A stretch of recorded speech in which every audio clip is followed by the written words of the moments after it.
Welcome to the Campfire Podcast.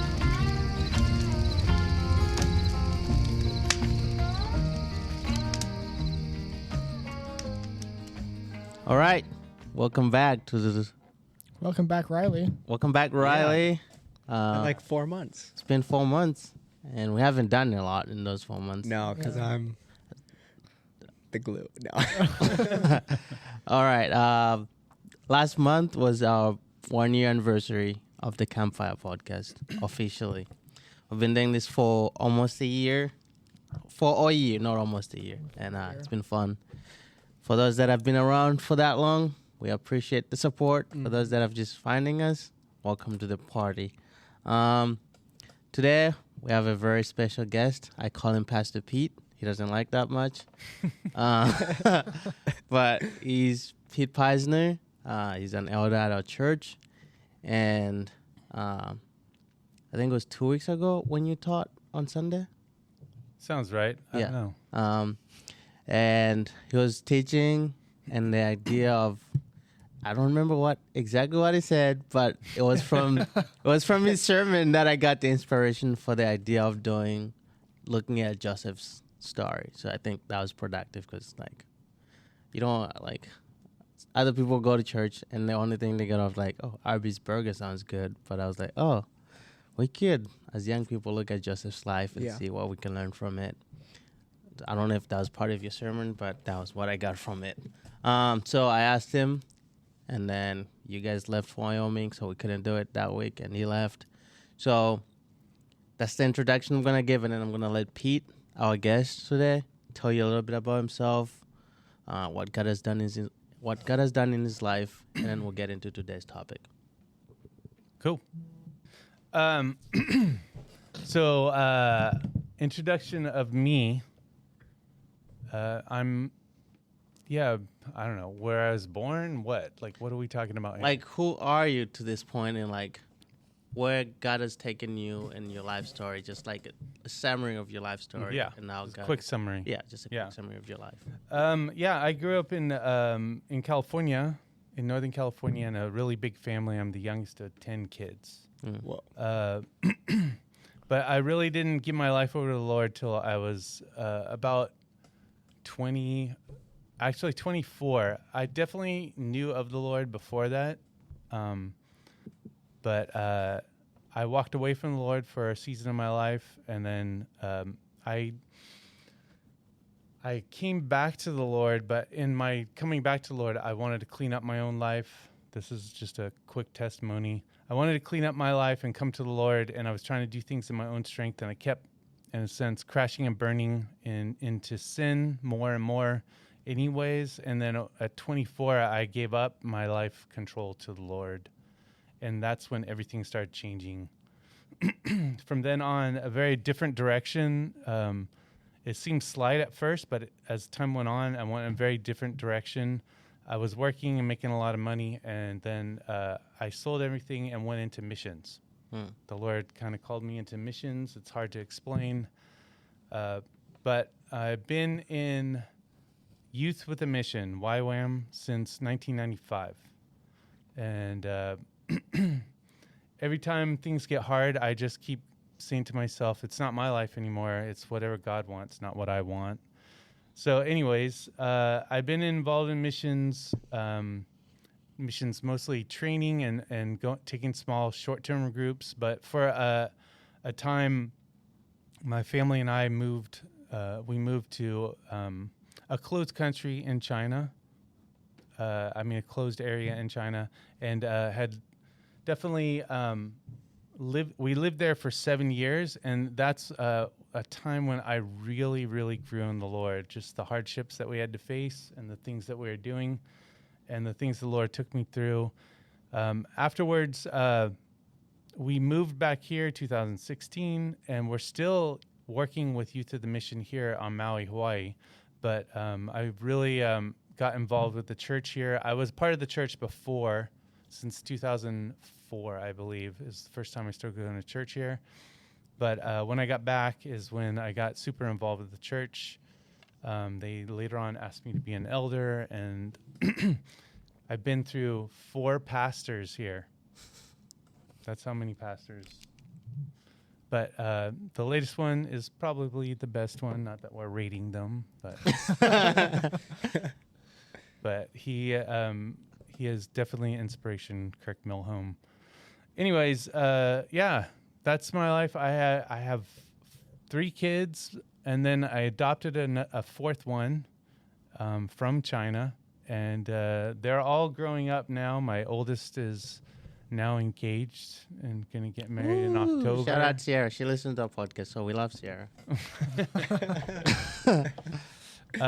McKenna my second, just graduated from university, and now she lives back here on island. And Levi, which you guys probably know pretty good, he's home from Bible college for the summer, and he'll be heading back for 1 more year. And then Samara is my youngest. She's only 10 years old. And yeah, Sammy. she's got a long ways to go. All right. So the story of Joseph is probably one of the first stories I ever learned in like school, because we in Malawi have like Bible knowledge classes, and it's one of those stories that's one of the biggest stories in the book that you have to read through, like the dreams, they ask you questions and about stuff like that. And like I always say, I grew up at an orphanage. If I don't say that enough, I'll tell you again.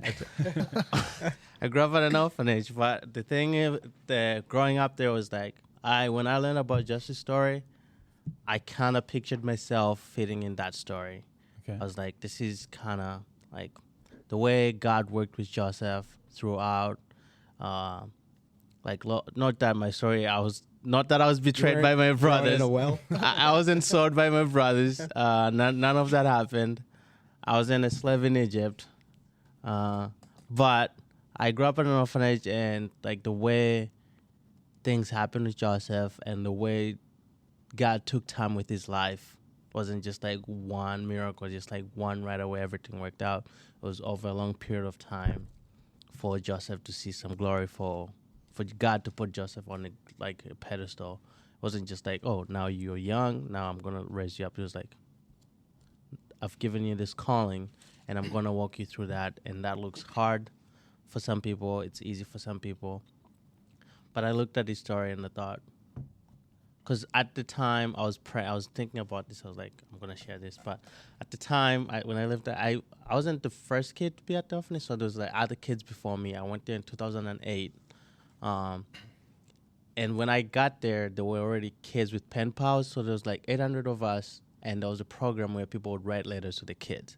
So when you're a new kid, it means you get no letter because nobody's picked you yet.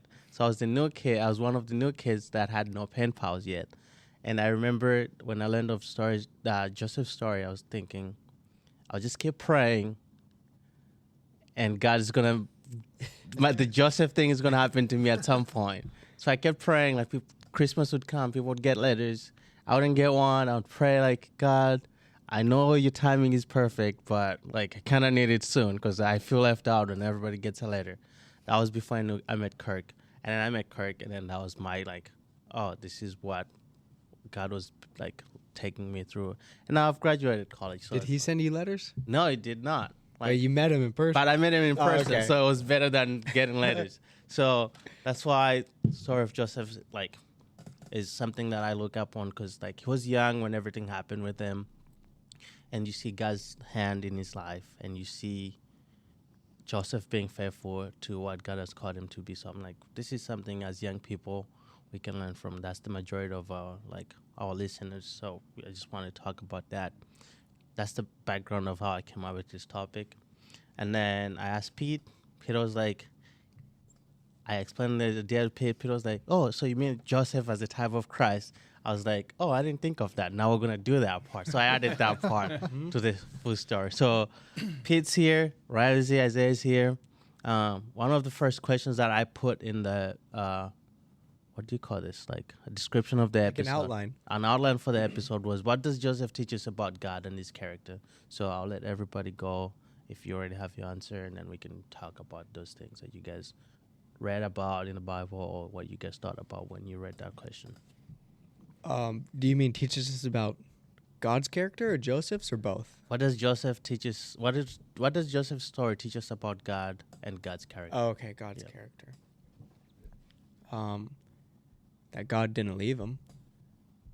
Definitely. That God heard him. Mhm. Like the same thing you were talking about too. Like, I mean, you weren't in jail, but I'm sure you felt kind of sad, like kind of left out. I remember those Sundays vividly, like in the corner praying, like, God, I know your provision is like, but this is what I dream of. Like, I want to go to college. I want to do all these things, but I know it's your will, like in Joseph's life. So I wasn't like, but it's just like, okay, something to pray about. Yeah. And God still heard him. God still answered his prayers, even if it took time.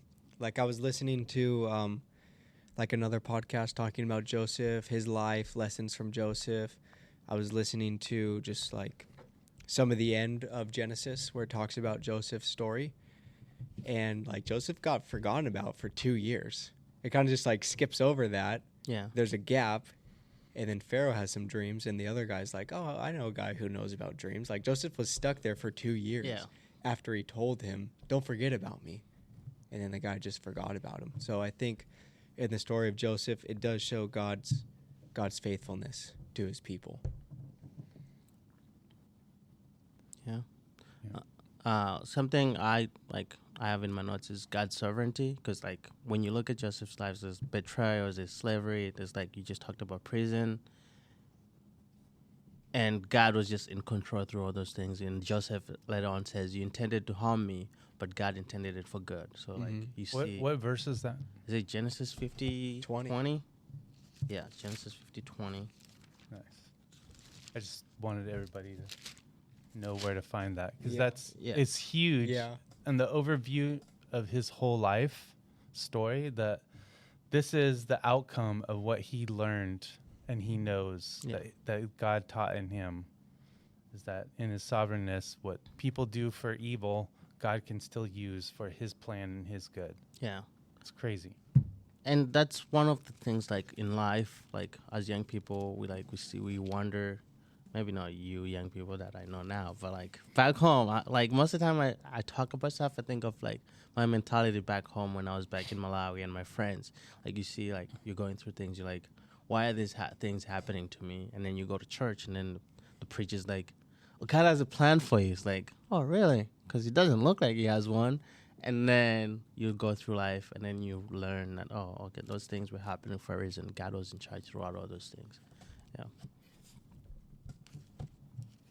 Isaiah doesn't talk much, so we have to ask him to talk. So I talk when it's needed. It's needed when you're on a podcast. Yeah, but that's why you're here, and it's why Riley's here. Oh, okay. You got like an audience member Yeah. who pitches in. I'll just clap once in a while when Riley says something. And then, like Riley was talking about in Genesis 39, 21, it says, "But the Lord was with Joseph and showed him mercy, and he gave him favor in the sight of the keeper of the prisons." Like, even like you said, like that guy, Joseph interpreted dream for, forgot about him, but God was like, I'm still seeing you. I still know you're here, and I'm still faithful to the promise I made to keep you alive and to keep you, you know. Yeah, I think a good question you also put is, how do we live a life pleasing to God like Joseph did? We've talked about the things he went through. Those are really difficult. But then we read the verse at the end of the story where it says, what you guys meant for evil, for my harm, God meant it for good.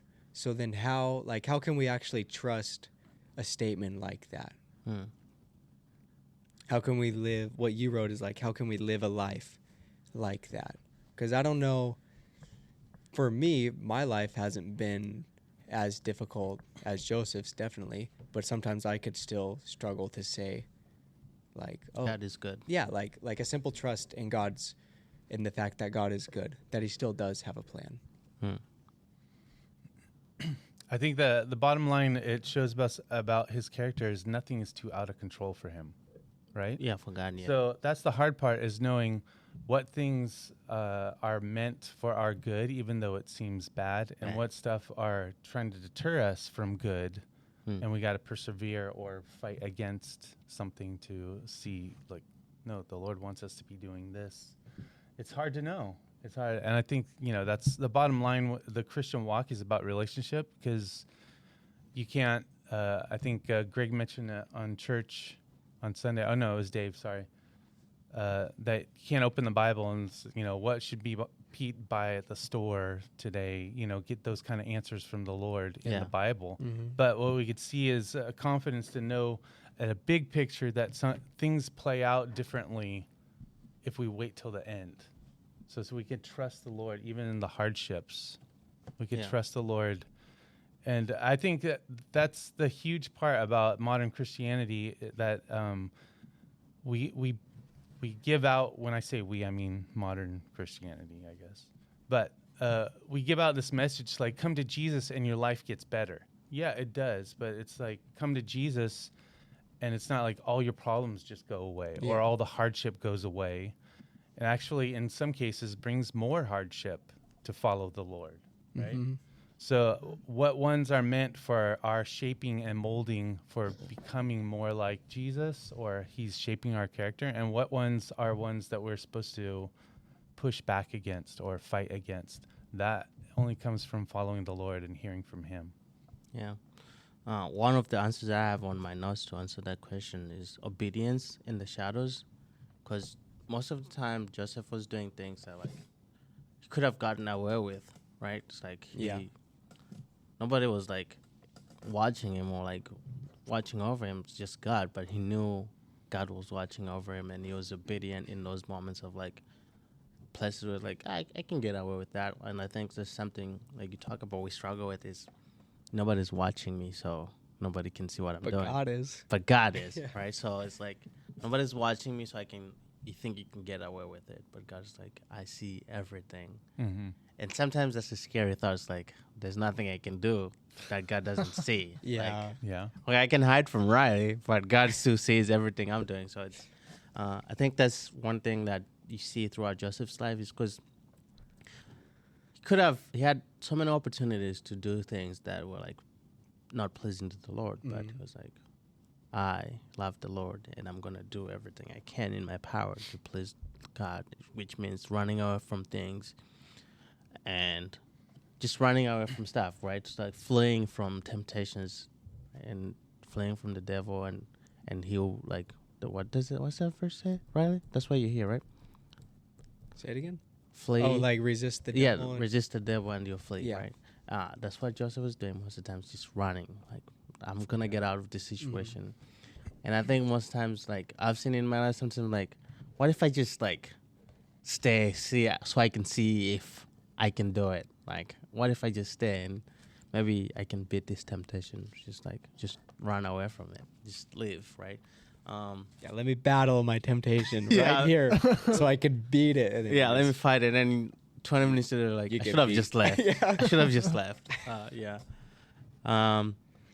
Another thing, too, is now we talk about feelings a lot. Joseph was hurt a lot of times, and he could have just fight his actions with, like, yeah, you hurt me, bro, so I'm just going to hurt you back. Yeah. That's not what he did with his brothers, because he was in charge. He could have just said, just put these guys in jail. They betrayed me. So, that's something we as young people can learn is being obedient in the shadows, in the little things, being good stewards for the Lord in things that he's given us. That helps building our trust in the Lord and helps building our relationship with the Lord. And then putting aside our feelings. So most of the times I'm hurt. I'm like, I want revenge right now. And then I'm like, is that the best thing I can do in this situation? So probably not. Probably not. Definitely not. Definitely not. Unless it's Riley, then yeah. You're scaring us. Yeah. Isaiah, how do we live a life pleasing to the Lord like Jesus did? Joseph did. I don't know. I feel like I don't have anything else to add for what you or Riley said. Ooh, wow, Riley, you did it. Dude, we're doing our job too well. I'll add some then. Yeah. For Isaiah. Okay. He was gonna say this, so I'll just say okay. But if you look at Joseph's life, every stage of his life, he was promoted to a level because of his integrity. Even when he was 17 years old, his dad put him in charge overseeing his brothers, giving report on his brothers. He wasn't working in the field. And then, of course, his dad gave him a coat of many colors. I need one of those. Can I buy one of those on Amazon? But there's two things in the ancient world that came very rare. That's good smells and bright colors. And the fact that they put so many colors in one garment made it super valuable. It was very hard to do back in those days to have different colors, right? Anyways, he was promoted, but then his brothers looked at jealousy at him, and then he was working for Potiphar and promoted to being overseeing the whole household, and then he's in jail and he's promoted to being and then of course under Pharaoh he's promoted to second in command. So his integrity put him in those positions. God gave him favor, but because he's so integral and he's always trying to make whoever he's working for profit, he's not looking for himself. And I think that's part of the integrity that we could see. He was being a servant to whoever he was being in charge of, or not overseeing, but under their like leadership. Yeah, leadership. He was always making their life better, right? And that just speaks loudly to us nowadays, because like you're saying, we'll do the right thing when the person's looking, but when we'll do something different if we don't think anybody's looking. Yeah. But Joseph always seemed to do the right things because it always benefited whoever he was under. And that shows integrity, and that's something how we should live. We are under God at all times, so we should always be working or living our lives with integrity. Always trying to do the right thing. And the right thing usually doesn't mean the easy thing. Yeah, usually doing the right thing is the harder thing, especially when God gives us the command and the laws, or direction. It doesn't equal easy or fun or more enjoyable. Yeah. I think like something I just thought of is like, Pete, what you were saying, how that can relate to Jesus. When Jesus came down, how like when you read John, it's kind of confusing because Jesus is like, oh, I'm the Father of one, but I'm of the Father, and I'm saying the things that the Father has told me to say. I'm doing the things he wants me to do. I don't say anything unless the Father tells me to do it. And your head is like spinning when Jesus is saying things like that. But like he came and God sent him for that purpose, for us, to forgive us of our sins. Like it says in the Bible that when Jesus died, when he went to go die, like he died for the joy that was set before him. And what is the joy? Like the joy is us. The joy is humanity. The joy is that by his sacrifice, by all the hard things that he went through, that we would be made righteous by what he had done for us. So Jesus, he was serving us, he was loving us, he was looking out for us. And then eventually, like, it'll go on to say that every knee will bow, every tongue will confess that Jesus is Lord, and God seats him at his right hand. Like God, he elevates Jesus, he promotes Jesus, things like that. He honors him. And for me, it's so crazy to think about, like, could Jesus really have, like, not lived with integrity on earth? Sometimes I think about that. Like, it seems like he was faced with so many different choices, but what I know for sure is he is God. He was man. He didn't sin, and he did all the things he did because he loves us. And I think we'll probably get more into that in this episode, but just like kind of like connecting some dots about like Joseph as a type of Christ and seeing his character, the things he did, examples that can relate back to Jesus.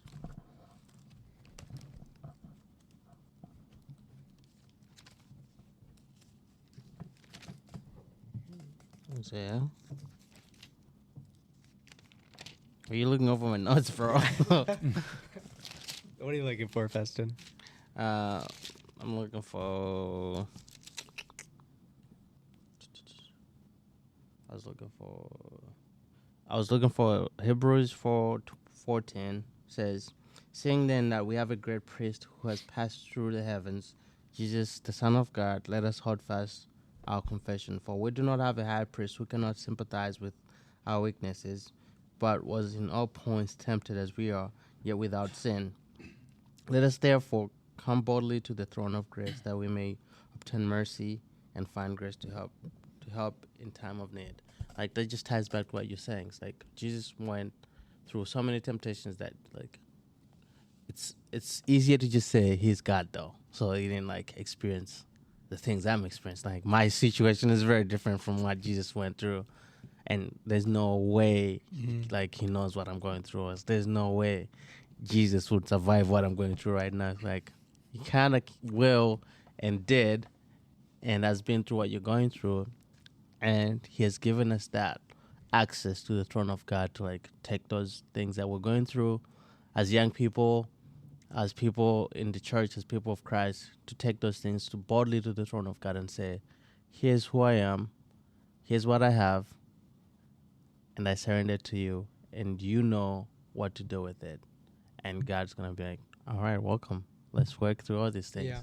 And then, like Peter was saying, it's like, none of it is going to be, like, easy or, like, just be like, oh, yeah, I can just do that. It's like, most of the right stuff we have to do usually is hard, right? Doing the right thing is hard. And most of the times, we just be like, oh, that was easy. It's like, no, it's not. Because your flesh wants to do the other thing. Mm-hmm. It's like, my flesh wants to do the other thing, but I have to resist that and say, I'm going to go the opposite way of where my flesh wants to go and do the right thing by God. And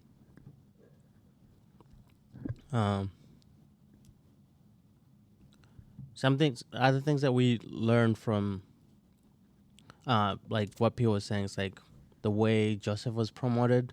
It's like he didn't have to do much; he just had to be faithful to God, right? And that verse says, "Follow God, and all these things shall be added to your life." That's all Joseph did, was just following God.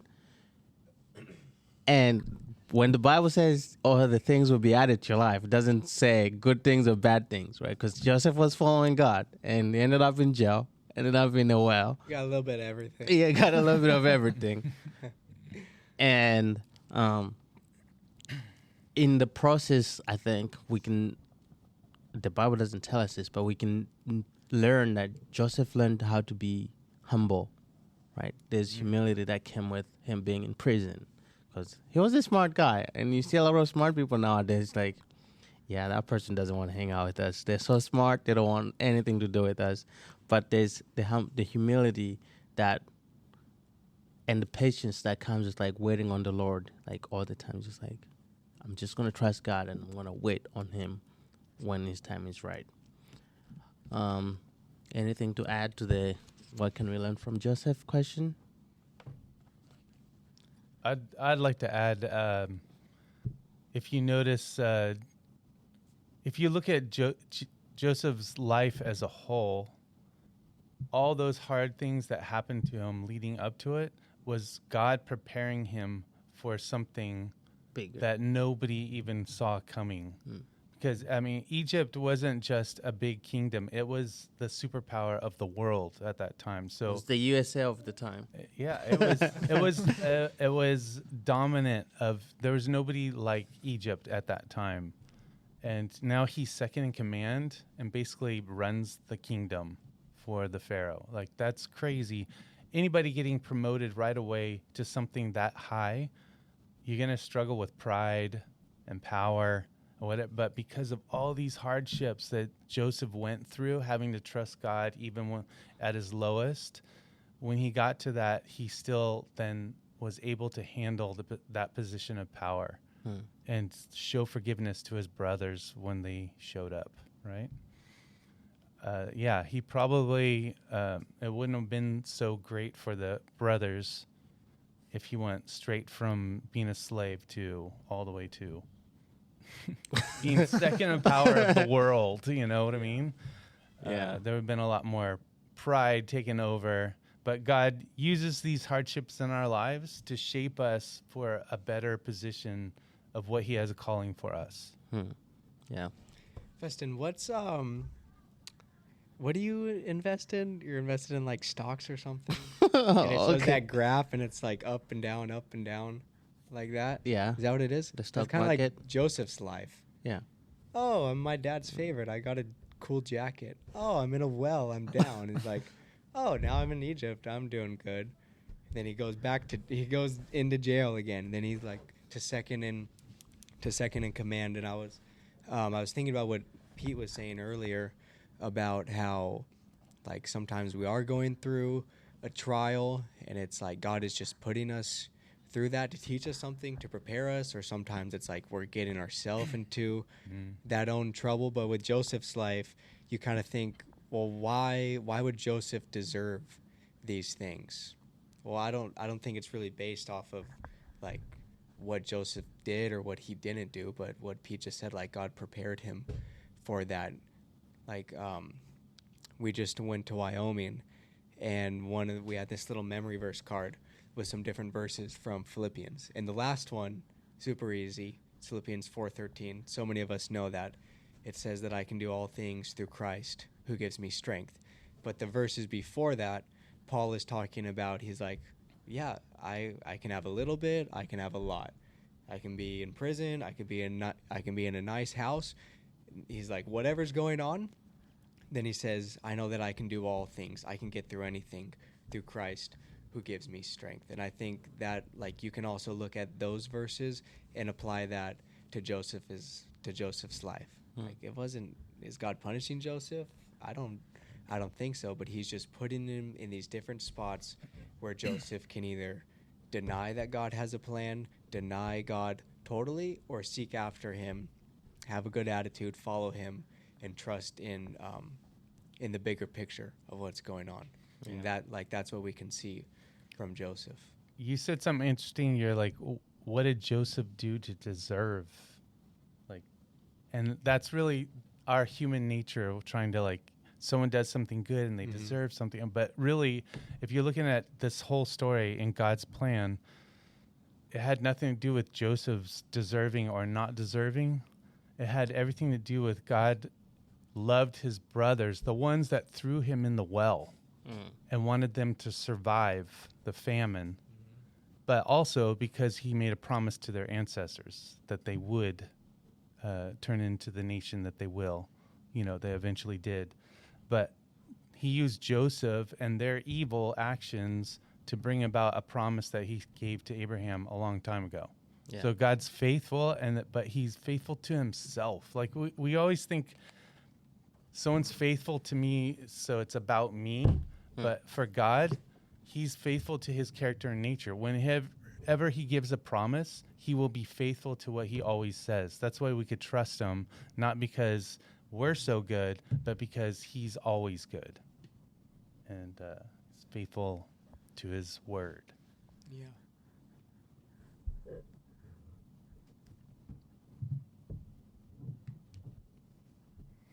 Is there any last words before we move on?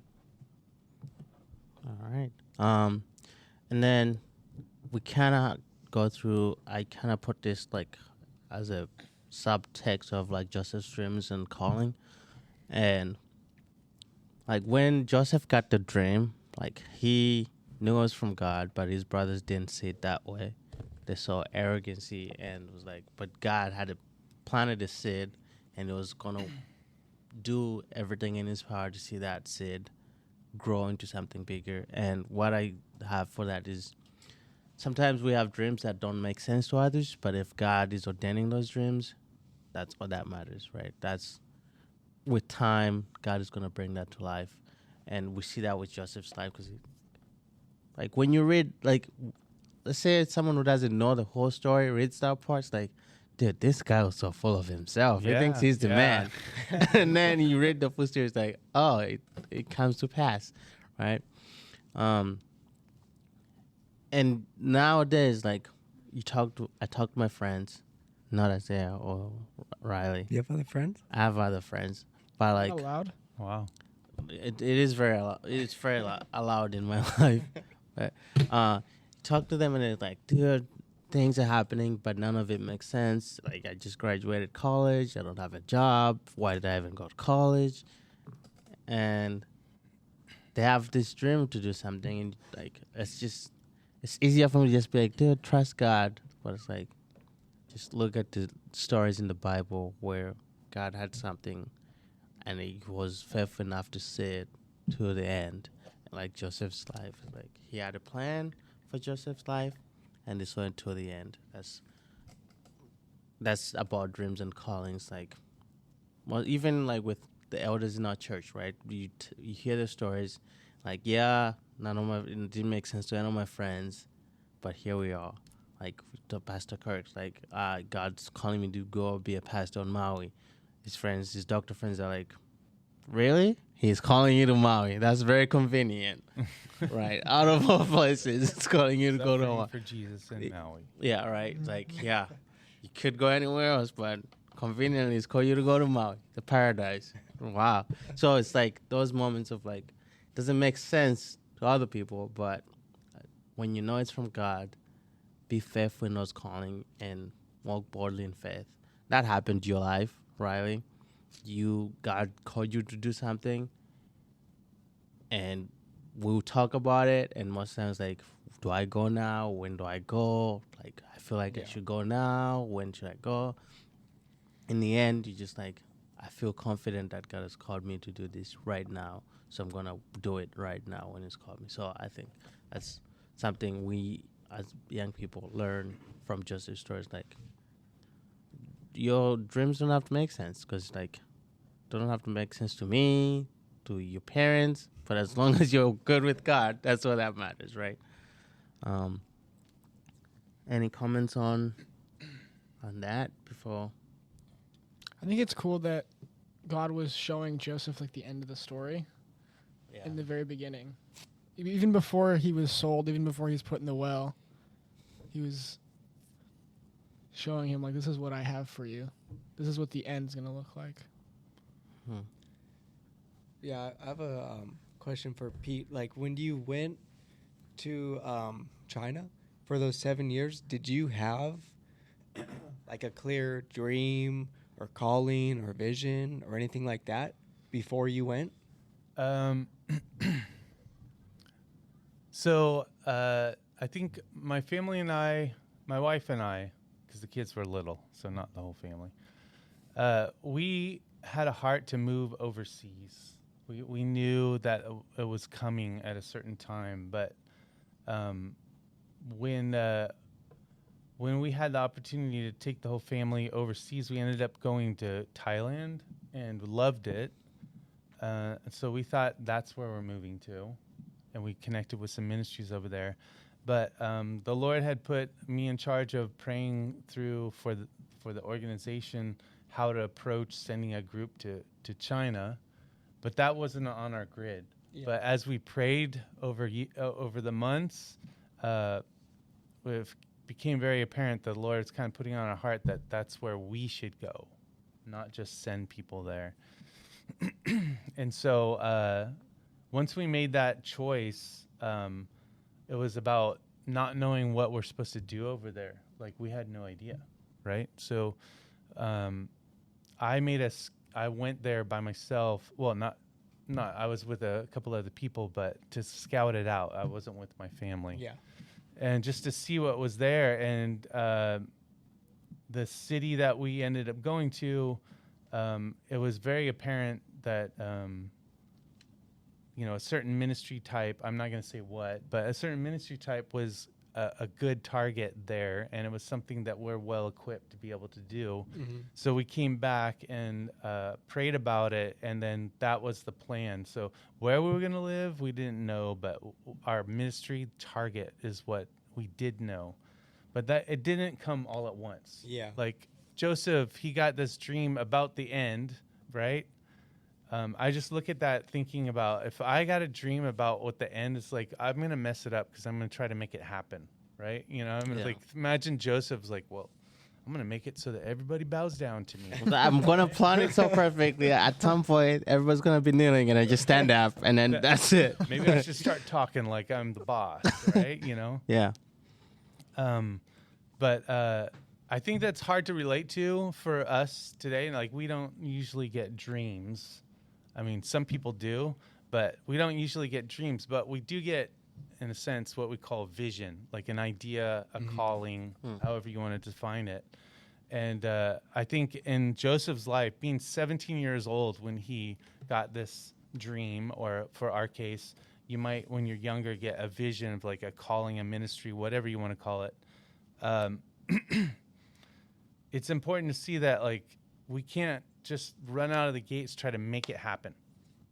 A lot of times you got to be patient and let God bring about the circumstances and just be open and investigating and look into things and try to work towards being prepared for whatever it is that God ends up putting you in that position. And for Joseph, he must have been so baffled at times. Like, what the heck is happening? It's like, my brother's supposed to be kneeling at me right now. I'm in prison now. How are they? Yeah. Like, what is happening here? Yeah. Like, but we see him, interpreting people's dreams. So he still stayed very close with God.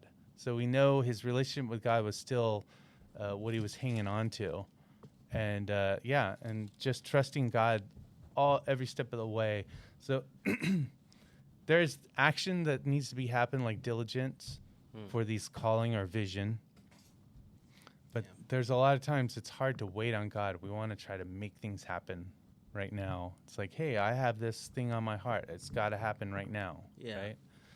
But so our ending up in China was a slow process. It ended up being like a little over a year's time.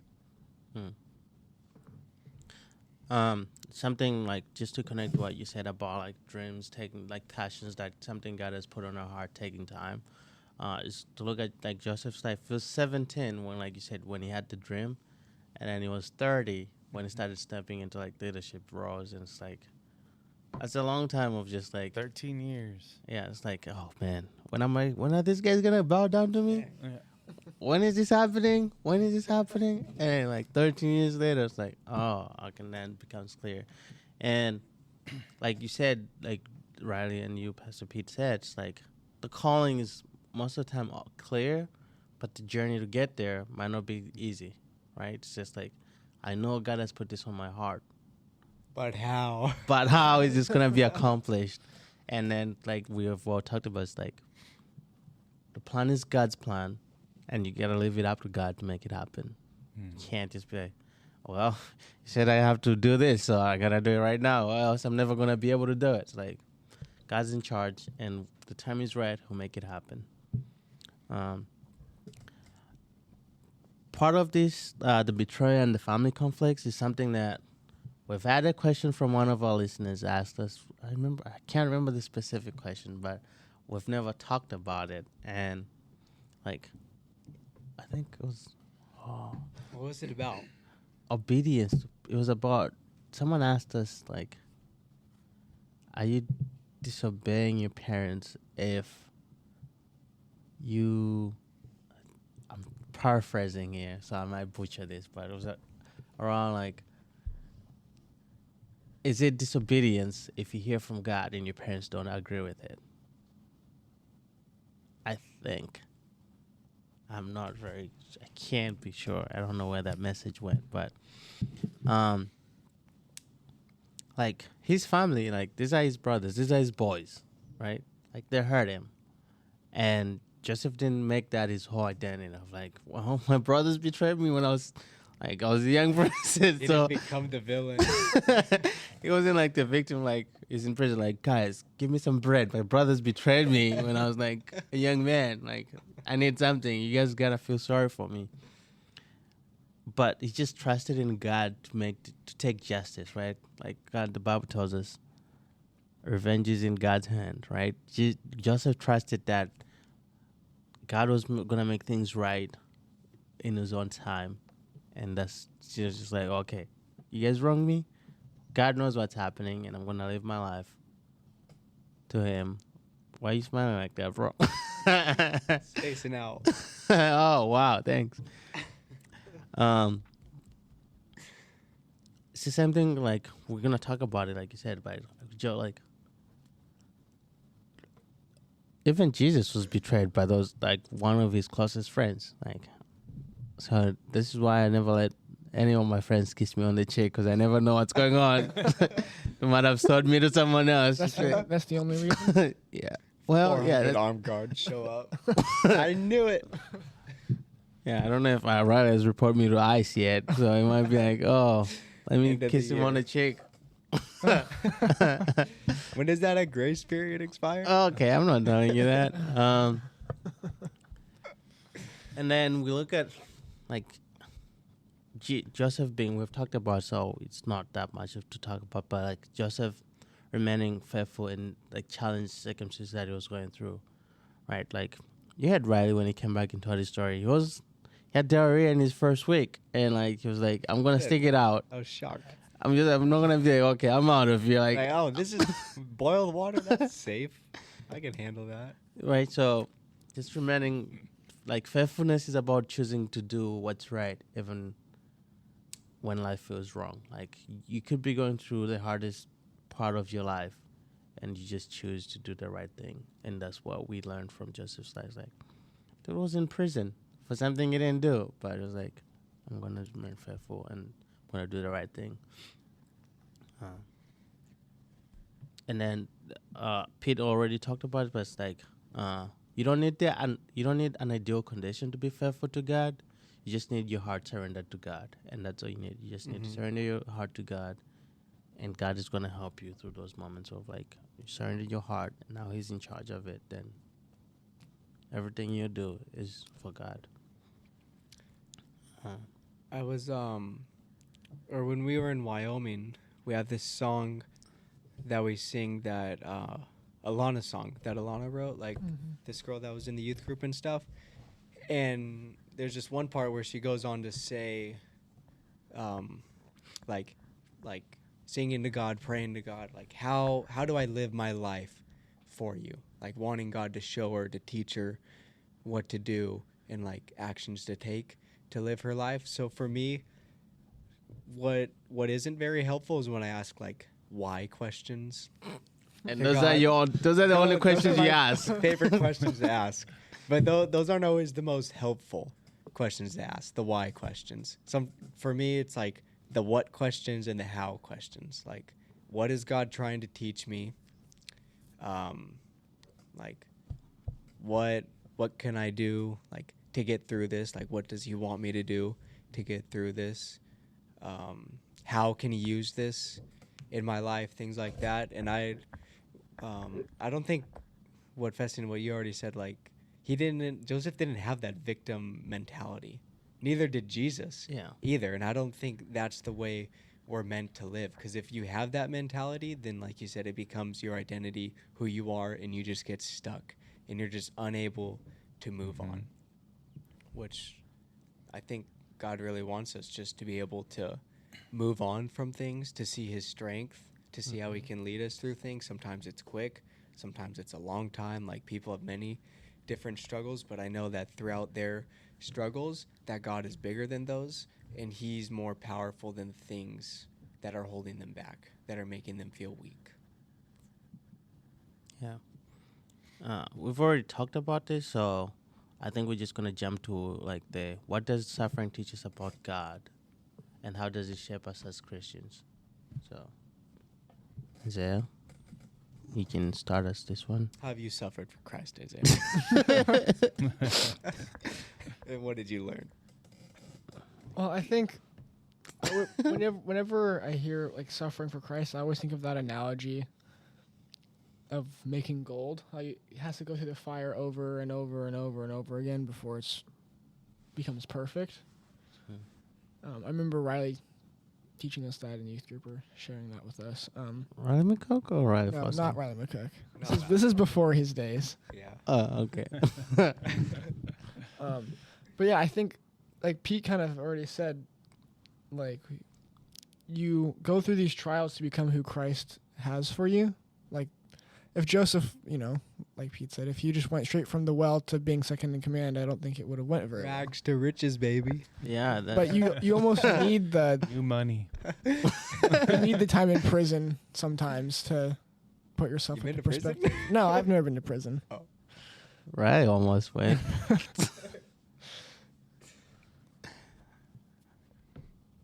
I think the Bible makes it very clear in Hebrews 12.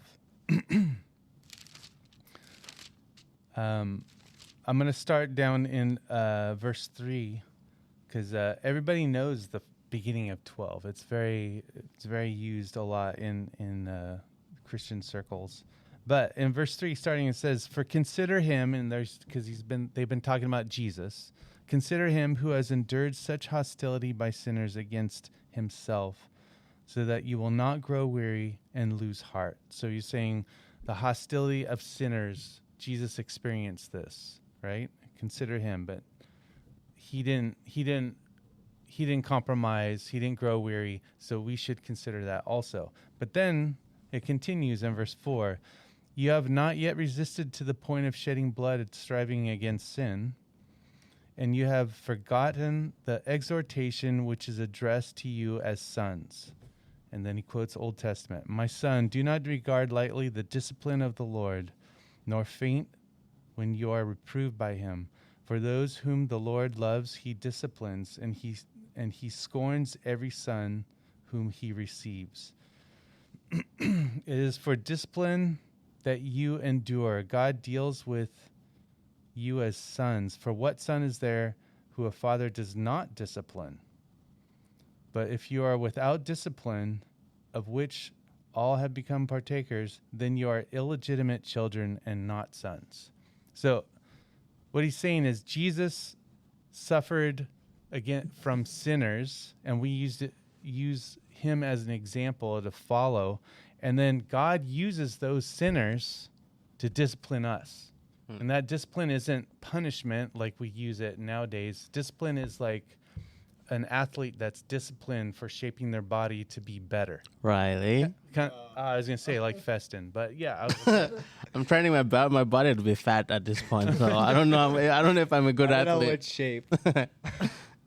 But that's the Lord shaping and molding us. His discipline is to shape and mold us. And he's saying that God uses sinners and their hostility towards us as a way to discipline us, to shape us. And then he goes on and say, basically, if you're not experiencing this, maybe you're not legitimate children.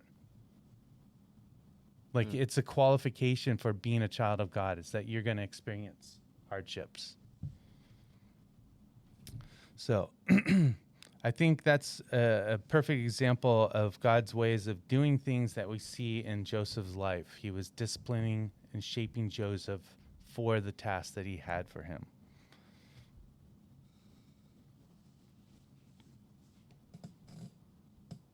I don't know how I went down that road, but it was something you said earlier, though.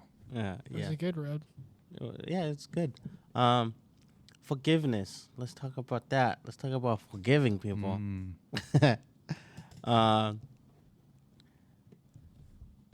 Like the sin where Joseph forgives his brother when he's reunited with them. It's like he wants to cry in front of them, but it's like, no, I can't see it. I can't let this guy see me cry. So he goes back.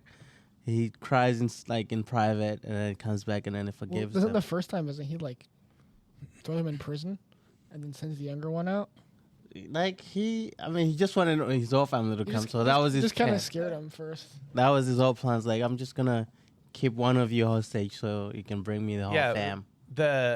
He just wanted to see his little brother. Yeah, that's what he cared about. He's the only one that born to the same mom. You know, he wanted to make sure it's like, hey, since you've done this, that your youngest brother has to come. Yeah, I think we talked about it at Young Adults. It was like he just wanted to see the heart of his brothers. Like, you did this to me when I was young, so I don't know if you did the same thing to my younger brothers. Like, maybe you just casted the two brothers that weren't born in the same family. So, but like that sin of him forgiving his brothers is like, dude, you eat Riley's cookie in the fridge? Oh man, that's a hard road to go down. So it's like, You drink my milk? yeah, you drink Riley's milk. Oh, you eat his bacon. Don't even do that. So You touch my butter. and the forgiveness is like, it's one of those places in the Bible where like you're touched by like, this guy was betrayed by his brothers, but it's just like forgiveness. But he just didn't forgive them, right? He provided for them. Like he gave them what he has. Like, I give them the best he has. Like, this is where you guys are gonna go. This is what you guys are gonna do. I'm gonna give you the best food. I was like, there was famine going around, and like, I don't think these days we understand the idea of famine. It's like there's little food going around for everybody else, right? Like, I am friends with 2 people that eat a lot, and like, and you can't just like take anything from them. If they have steak going on, you can't have a piece of it. It's like it's portioned for them. I think we don't understand the concept of like famine. Like, there's not enough food to go around for everybody. Like, there's chaos going around, there's fighting going around, there's people killing each other for the same food. But he provided for them and offered what he had in abundance. So it's just like, oh, you can have one. Just like, take as much as you can. And then, like we talked about in the beginning, like in 50 verse 20, he recognized that God used the evil for good. And he tells him that, like, what you guys meant for bad, God did. He knew what he was doing, right? And like an insight I have here is like true forgiveness. Like, I know in my own life, like when I've fully forgiven someone, I am free, and that person is free, right? Like, I am free to like, I don't think about them like, oh man, that person wronged me. Like, I'm free, and I learned this concept from the Milhons. Like they go through life and they deal with a lot of people. Like, they do missions and they get betrayed. They get like, and they just like, okay, God gave and God takes, right? It's just like, that's their whole life. It's like, God provided, now he's taking what he gave us, and we're just going to go through life. And like, people wronged us, but God has called us to do the same thing. So it's like, even in places where God, like, people have wronged them, they still keep going because, like, this God, we're remaining faithful to God, and they're free, and the people that have wronged them are free, and that just reflects the heart of God. Just like, God forgives us every time, and gives us the freedom. Like, you're free. I've forgiven you. You're free. I'll forgive you again tomorrow, but you're free to do whatever you want. Any comments there, Riley McCook, Isaiah? I think often, like you had said before, like right when you started, is that you're free of it when you forgive someone, and I think often you can hold grudges, and it can like consume you. Oof, yes, angers. And even with the other person, like, you know, they've forgotten about it and they've moved on, but for you're hanging on to that, and it's like every waking moment, that's what you're like thinking about. That's when you. Oh wow. Yeah, I like sometimes I'm like that because I like something has happened, and in my mind, my heart still doesn't care, but my mind is still processing what happened. So I'm like, every time I see that person, I'm like, okay, I'm still not done processing what just happened. So it's like, can I not see you right now? So it's like, so it's like the freedom that comes with like forgiving other people and being able to just let go, forgive, and forget. Now I forgive you, but I'm not gonna forget. So don't mess up again. But still, the actual act of forgiving is harder than holding the grudge. Yeah. Right? So doing the right thing is still the harder thing to do. But man, it's so much better if you could wrestle through that and actually forgive, because it frees you from the burden of carrying their thing against that you hold against them. Yeah. Freedom for them as well. Mm-hmm. How do you test true forgiveness if you're willing to give in abundance? You push those buttons again. What? What? No, I think you could like say, "Oh, I forgive you," and then they come to you and you want something, and you're like, "There's no way I'm giving you that. I just forgave you. You're asking for more." But Joseph, he forgave them. He fed them, which was huge for them. You know, he was able to get them some good land. He didn't just say, "Oh, I forgive you. Now Go away. Now you're free to go away." No, but he's like, "No, you're free to be here with me. Like, let's bring the whole family. Yeah. Let me forgive you, and then also give to you." And that's what God does for us. I'm glad he doesn't just say, oh, you're forgiven now. Bye-bye. Yeah, I think that's a huge thing that's going on in the world now. It's like, whatever doesn't bring you peace, take it out of your life. It's like, people are like losing friends because like, I don't want to, I forgive you, but I don't want to forget, so don't be around. It's like, have you really like fully forgiven that person if you can't tolerate them? And then the last part of this is Joseph as a type of Christ. Let's jump into that. I say, you have the hair, like the man that portrays Can Jesus. you like explain what that means?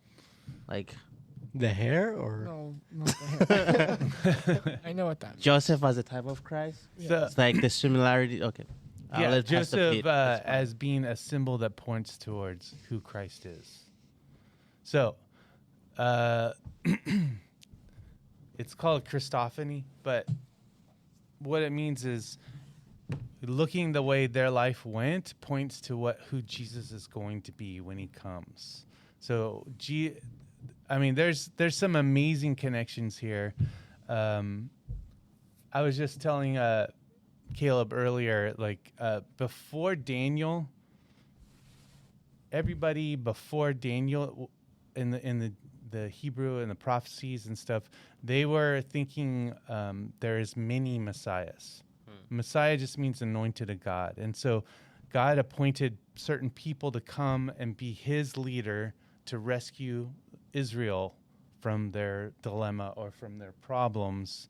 And they are a Messiah for that situation. They're God's anointed one for that situation. So Moses is a Messiah. That's why Moses said, another one is going to come that's like me, right?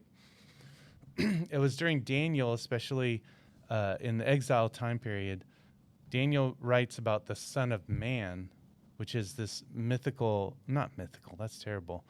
This mysterious, that's the word I'm looking for, mysterious character who is ascended into heaven on clouds, which only God does, and gets seated next to God, which only God gets seated as the ruler. And then angels worship him. So there's these things of like, who's this Son of Man? So they started attributing it to there's going to be the Messiah, the next Messiah that comes to rescue. There's something special about this one, okay? So anyways, Joseph and Moses' life point towards who Jesus is going to come and be as far as the people. But here's I hopefully we have the moment I could share something someone shared with me, and it's like it just opened my eyes, and it's like, this is crazy cool. But let's think about Stephen. Stephen's the first apostle or disciple that was martyred, right? He was stoned to death. And so many times I just this guy, he gets put in the situation with these crowds that are angry with him, and he gives the longest speech about their history that everybody knows. Do you know what I mean? Yeah. It's so baffling to me. It's like, oh my gosh, maybe I would want to throw a stone. He keeps talking, right? I have friends like that. They keep talking, huh? No, but if you analyze what he talked about, so he talks about Abraham describing where the people came from and God's promises. Then he talks about Joseph. And then he talks about Moses. And then he talks about David and the promise of the Messiah. So these are the four major points that he talks about their history. The reason why he talks about Joseph and Moses, in both cases, the people actually rejected him. Right? The family rejected Joseph as being their leader. After the dream, they're very jealous, right? So, but same with Moses. Remember, he kills the guard, and they what, are you going to kill me too? Or, you know what I mean? And Moses had to flee, and so they rejected them as leader, only to later on end up being their saviors.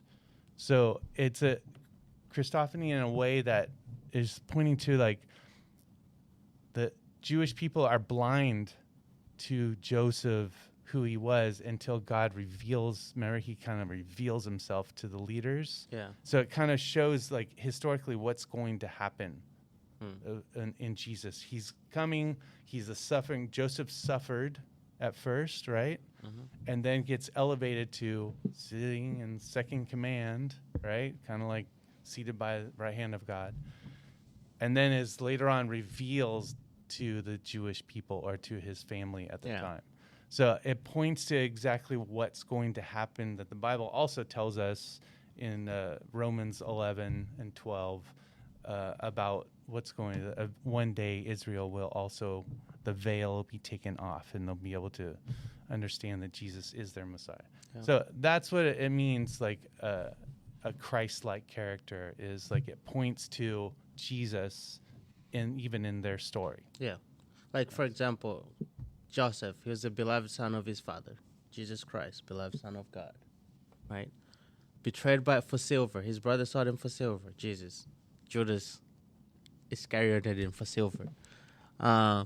Falsely accused. Jesus, falsely accused. Raised to power. Jesus, raised to life.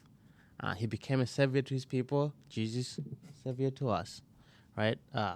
Joseph extended forgiveness.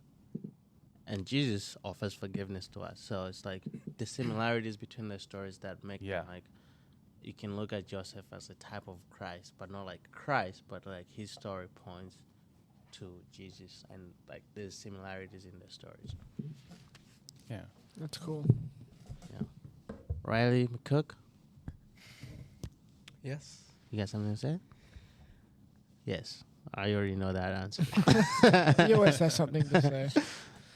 I think the last thing for me that I wanted to mention was like Joseph when he was in Potiphar's house and stuff, and there was Potiphar's wife, and she kept saying like, "Oh, come sleep with me," over and over and over. And then if you read it, it says like there was a day when no other servants were in the house, and it was just Joseph there.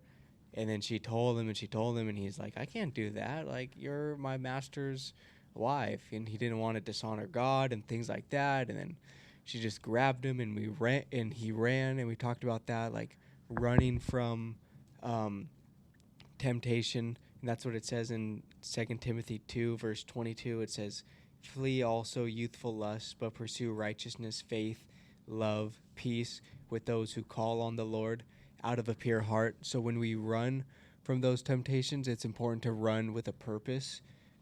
When you run away, you run to God who gives you strength over those temptations. And then you also run to those around you who can encourage you in the Lord, and to seek after things that are good. Like, we don't want to seek after lust or sexual temptation or disobedience or seek after dishonesty or not having integrity, but it says to seek after faith, righteousness, love, peace with those who call on the Lord out of a pure heart. So we can see the importance of having people around you that are good influences, that are good friends that God has put in your life. And I don't know if that necessarily applies to Joseph's story. To Joseph's Wait till story. Sean listens to this one. Because it seems like he's just the only foreigner out there, and I don't know if any other people were really following after God or if he was just alone. But I think we can see the example of God was his strength, and he was able to pursue those things with the strength that God gave him, and eventually God brought back his family and his people, and like that love for God, like it was present with him after a time of not being present with them. But I think for all of us, as we have each other, as we have people in the church, as we have our family, when we flee those temptations, we shouldn't just really flee them alone. Sometimes it's going to be like that, but I know for us, we have those people around us that God has clearly put in our lives. So we're not meant to go through stuff like this alone always, but we can go to people that we trust, people that love us. We could share those things. We can really run away from temptation with a purpose. Good. That was my last thing. Really? Dude, we did good. We really touched on all your points. That's kind of crazy. Pastor Pete, do you have something else to share? I thought I did. But I was so enthralled with what Riley was saying, I kind of forgot what I was going It to say. kind of has that effect on people. Yeah. Soothing voice. Yeah. He's a genius. His mom calls him a genius. Every day. I don't know why he let his coat stay with her. It's like, rip it out of her hands when you get out of there. Yeah. It's like, Or grab something on the way out, cover up. There's got to be like a rug or I don't know, papyrus. yeah. Yeah. I did have one more thing, and now I still can't remember. Do you want me to bring you a laptop? No. I'll just look at my phone. Yeah, just looking at your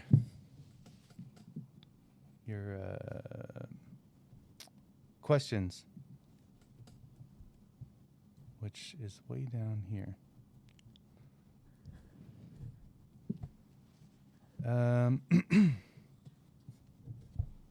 Yeah, I don't know. I think that's good. Earlier, like you had a great question from a listener about like, what if God says something, but my parents say no or disagree? Mm-hmm. I think the Bible is pretty clear about how to handle that at different stages of your life, right? I don't think it's a one-time answer based on the stage. The Bible clearly says, children, obey your parents in the Lord. And that's an integrity thing. You're going to obey your parents. But the word for child there is talking about roughly around 17 or younger. Yeah. Right? So at some point you reach an age where you have to answer to God yourself. And, some of the other cultures that we go to, like they think they have to listen to their parents even when they're like 60 years old and their parents are 90. Right? Because the parents use that. Yes. Like the Bible says, listen to me. It's like, okay, not at every stage, but. But then what we need to do then is look at our highest example, and that's Jesus.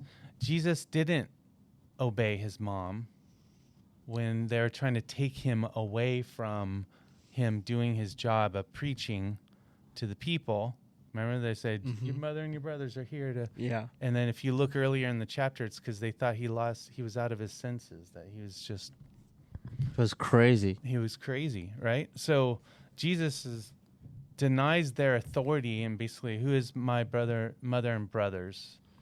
And it's those who do the will of God, right? Yeah. But if you look at his life, he still honors his mom every step of the way. So I've tried to explain, as an adult, you still need to honor your parents, but you're not having to obey them as an adult the way you did when you were a child. The Bible is very clear. As a child, you're showing obedience and integrity to the Lord by obeying your parents. Obviously, this is not about sin or not sin, right? If it's sin, then we still have to obey God.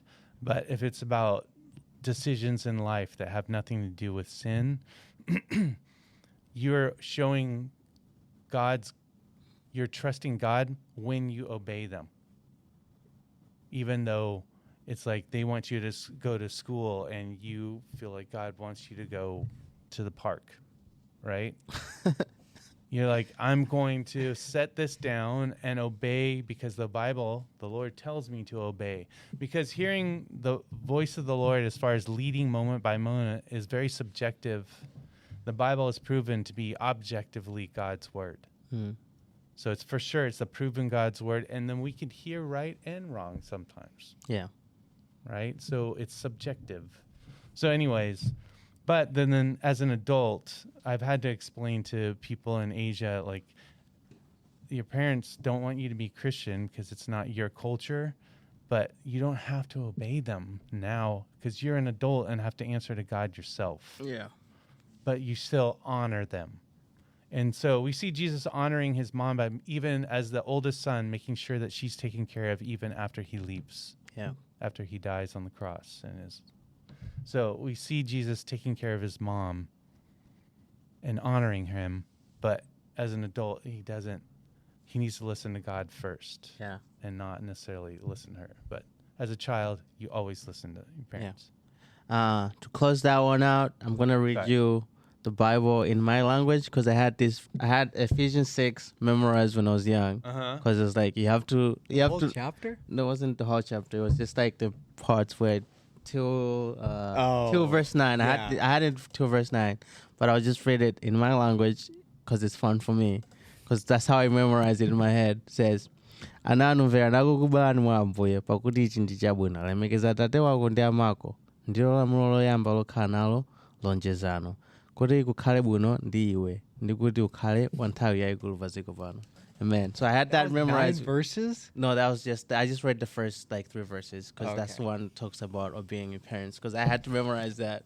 Like, because like mothers, like Malawian mothers will tell you verse 3, they'll tell you, that it may be well with you and you may live long on earth. Yeah. Like, if you're not obeying with them, like, if you want to live long on this earth, you have to obey me. It's like, The mom is telling you that. Yeah. So, yeah, but thank you, Pastor Pete, for coming to our podcast. Nice. Thank you. Thanks, Pete.